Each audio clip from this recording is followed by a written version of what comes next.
नमस्कार, मैं हूं पल्लवी सिंह और आप देख रहे हैं आर्या न्यूज। रुक करेंगे मध्य प्रदेश और छत्तीसगढ़ से जुड़ी बड़ी खबरों की ओर। कुंद्रदुल में विशाखापट्टनम जा रही मालगाड़ी को नक्सलियों ने 7 महीने बाद एक बार फिर से निशाना बनाया है। भांसी बासनपुर के बीच नक्सलियों ने पटरियों को उखाड़ दिया, तो वहीं 19 डिब्बे पटरी से उतर गए और ये घटना करीब रात के 8:35 पर बताई जा रही है। नक्सलियों ने इंजन के बैनर को बांध दिया और यहां पर भैरमगढ़ एरिया कमेटी के 50 से ज्यादा नक्सली मौजूद रहे। खबर मिलते ही पुलिस की टीम भी मौके पर पहुंच गई और आधी रात को यहां फंसे रेलवे कर्मियों को सुरक्षित बाहर निकाला गया। सुबह रेलवे कर्मियों ने पहुंचकर ट्रैक मरम्मत का काम शुरू किया, तो वहीं स्टाफ ने बताया कि ट्रेन में हम 3 स्टाफ थे। हम घबरा गए और 50 से ज्यादा नक्सली वहां मौजूद थे। डर कर सामने के इंजन में बैठ गए। दहशत के बीच एक एक मिनट गुजर रहा था और इस दौरान गढ़चिरौली एनकाउंटर में महाराष्ट्र की C-60 कमांडो के हाथों अपने 27 साथियों के मारे जाने के विरोध में नक्सलियों द्वारा शनिवार को 6 राज्यों में बंद भी बुलाया गया था। इस दौरान एक दिन बंद से पहले माओवादियों ने सुकमा जिले के गदिराज क्षेत्र के परैया इलाके में आर्सिलर मित्तल की सैलरी पाइपलाइन को क्षतिग्रस्त कर दिया था। हालांकि सैलरी पाइपलाइन को नक्सली बड़ा नुकसान नहीं पहुंचा पाए। सैलरी पाइपलाइन क्षतिग्रस्त होने से सप्लाई का काम भी प्रभावित हुआ। तो वहीं शनिवार सुबह को कंपनी ने कड़ी सुरक्षा में सुधार के लिए टीम भेजकर सैलरी पाइपलाइन को दुरुस्त कराया। गौरतलब है कि Arcelor Mittal company salary pipeline में उसके माध्यम से कुंदरुल से विशाखापट्टनम तक लौह अयस्क की सप्लाई करती थी और इसीलिए कंपनी ने 267 किलोमीटर लंबी सैलरी और वाटर पाइपलाइन को बिछा रखा था।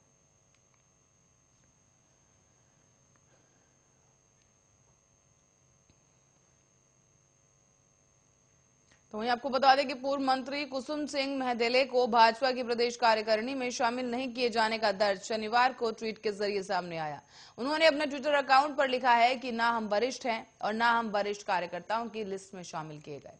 सन 1980 से भाजपा के कार्यकर्ता जरूर हैं, लेकिन भाजपा की प्रदेश कार्यकारिणी में शामिल नहीं है।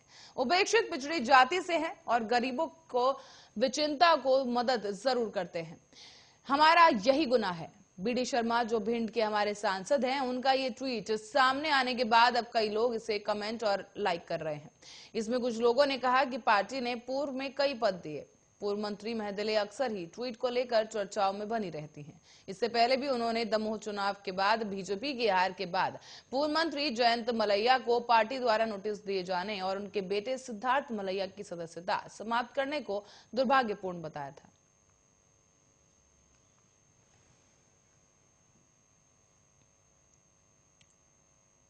वहीं मध्य प्रदेश के स्वास्थ्य मंत्री प्रभुराम चौधरी ने कोरोना की तीसरी लहर को लेकर एक बड़ा बयान दिया है। उन्होंने ये कहा है कि राज्य में तीसरी लहर न आए, इसके लिए मैं हर दिन सुबह उठकर भगवान से प्रार्थना करता हूं। इस दौरान उन्होंने ये भी कहा कि मैं चाहता हूं कि प्रदेश के सभी लोग स्वस्थ और सुरक्षित रहें।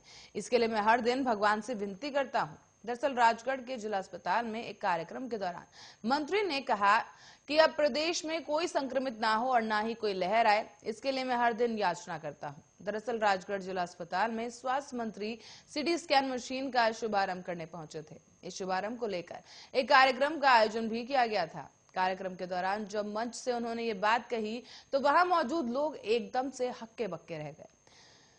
स्वास्थ्य मंत्री ने कार्यक्रम के मंच से यह भी कहा कि आप लोगों को पता ही होगा कि अफ्रीका में कोरोना का नया वेरिएंट आ चुका है। उन्होंने कहा कि कई साथी मुझसे अब पूछ रहे हैं, तो हम लोगों तो पूरा प्रयास कर रहे हैं और अभ्यास भी कर रहे हैं। बताते चलें कि अब मध्य प्रदेश में कोरोना पूरी तरह से कंट्रोल स्थिति में है, लेकिन फिर भी हमने कई जगह पर कोविड अस्पताल बनाए। भोपाल, बुधनी, मंडीदीप, मंडला, बीना में अनेक जगह पर अस्पताल बनाए गए। उन्होंने ये भी कहा कि अभी ईश्वर से प्रार्थना है कि मध्य प्रदेश में कोई संक्रमित ना हो और कोई भी लहर ना आए। हर दिन उठकर मैं भगवान से यही प्रार्थना करता हूं कि मध्य प्रदेश के लोग सुरक्षित रहें और किसी तरह की कोई लहर ना आए, क्योंकि जितना हमने भुगता है, लोगों के लिए प्रयास किए हैं रात और दिन, कभी कभी तो रात भर हम सोते भी नहीं थे। जब पता लगता था कि किस अस्पताल में 4 घंटे के बाद ऑक्सीजन खत्म हो जाएगी, तो कहां से ऑक्सीजन पहुंचे, इसके लिए हम लोगों ने बहुत प्रयास किया है।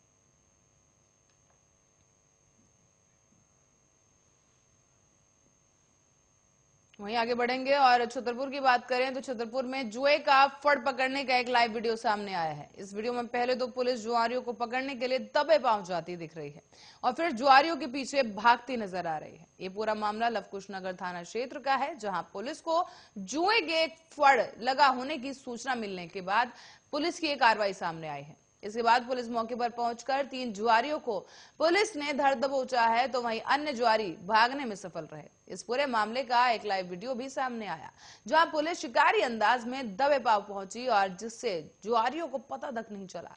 लेकिन जब पुलिस जुआरियों के बहुत करीब पहुंच गई, तब कहीं जाकर जुआरियों को आभास हुआ, जिससे वो अफरा तफरी मच गई और जुआरी वहां से भागने लगे। पुलिस ने भी पकड़ने के लिए उनके पीछे भागते हुए पुलिस को देखा गया। हालांकि पुलिस कुछ ही आरोपियों को पकड़ पाई, जबकि बाकी आरोपी भागने में कामयाब रहे। छापेमारी में 3 जुआरी, जिनका नाम दिलीप, अर्जुन और विकास है, और वो पकड़े गए हैं और बाकी भागने में सफल रहे।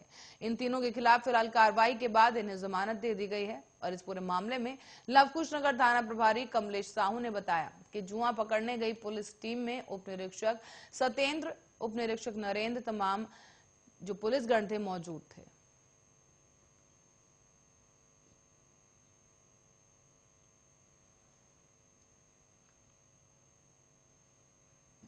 और वहीं नगरीय निकाय के चुनाव की तारीखों के ऐलान के बाद अब कांग्रेस में बैठकों का दौर लगातार जारी है। शनिवार को भिलाई नगर के टिकट दावेदारों से चर्चा के बाद अब रविवार को कांग्रेस रिसाली और चौरामदा नगर निगम के लिए बैठक हो रही है। इस बैठक में जिले के प्रभारी मंत्री मोहम्मद अकबर और संगठन प्रभारी गिरीश देवांगन दावेदारों के सीधे चर्चा कर रहे हैं।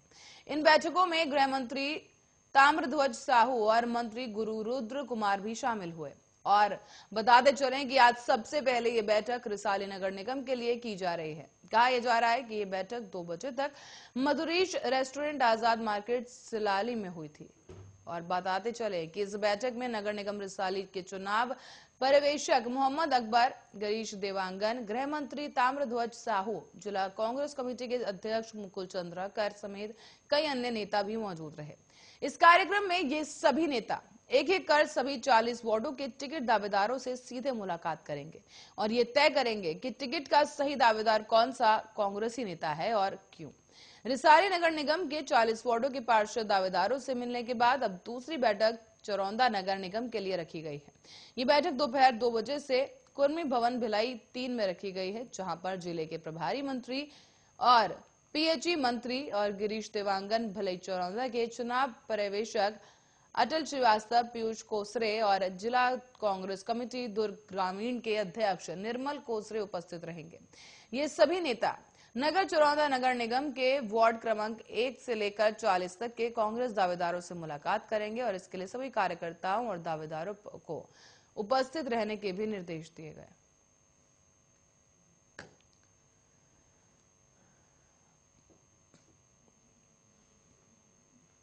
वहीं बांग्लादेश से देह व्यापार के लिए भारत लाई गई युवतियों के बयान चौंका देने वाले सामने आए।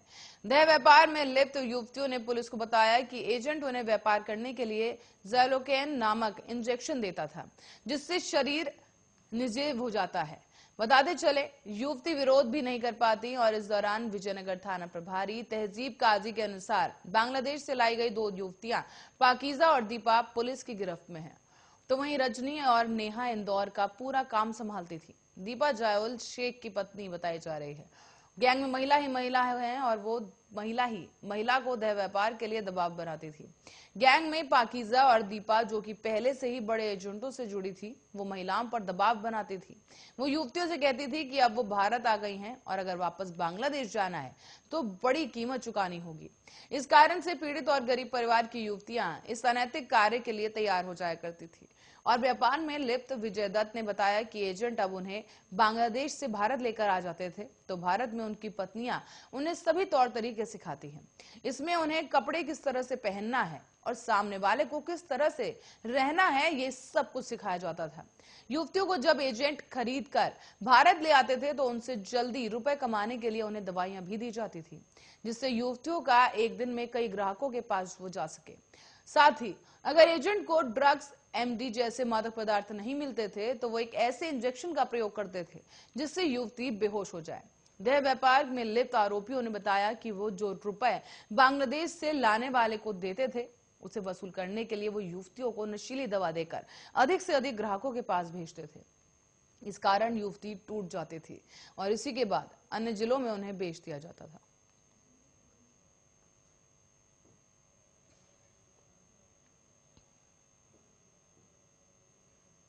आगे बढ़ेंगे और करेंगे रीवा का, जहां रीवा में सत्ताधारी दल के नेता द्वारा पिटाई का एक वीडियो सामने आया है। इस वीडियो में नेताजी अपनी ही मां और बहू से मारपीट कर रहे हैं, जबकि छोटे भाई की पत्नी को वो दौड़ा दौड़ा कर पीट रहे हैं। जरा देखिए ये वीडियो, जहां पर किस तरीके से सरेआम नेताजी मार पिटाई कर रहे हैं।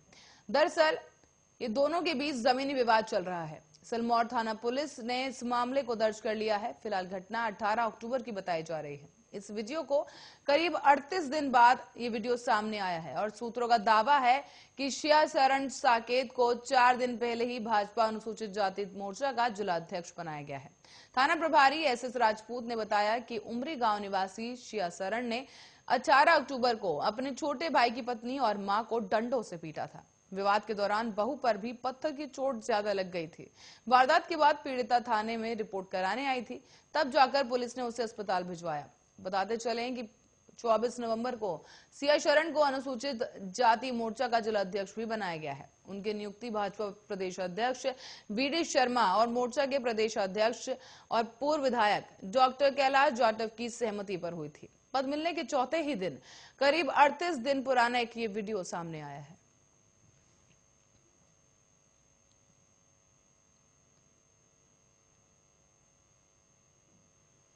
और राजगढ़ जिला अस्पताल में सिटी स्कैन मशीन के लोकार्पण कार्यक्रम में एक हंगामा मच गया है, जहां जिला पंचायत अध्यक्ष गायत्री गुज्जर बतौर मुख्य अतिथि कार्यक्रम में पहुंची, लेकिन मंच पर लगी कुर्सियों पर उनका नाम नहीं होने से हंगामा हो गया।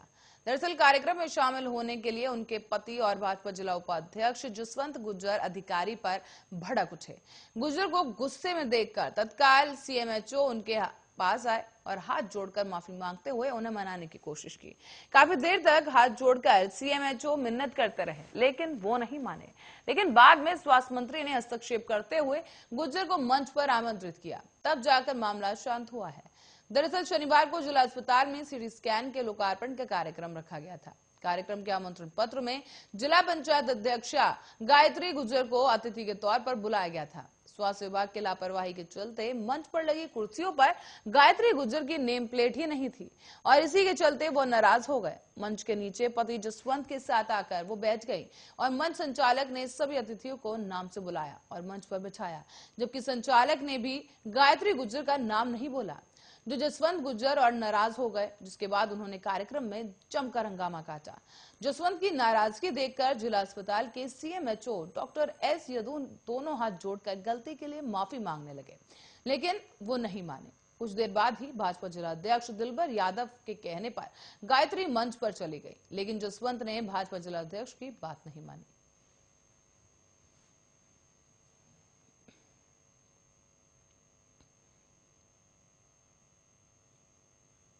और गढ़चिरौला में मारे गए अपने साथियों की याद में नक्सलियों द्वारा किए गए बंद का असर कल पूरे बस्तर में देखने को मिला, जहां पर बीती रात से ही ये नक्सली नक्सल प्रभावित जिलों में जमकर उत्पात मचा रहे हैं।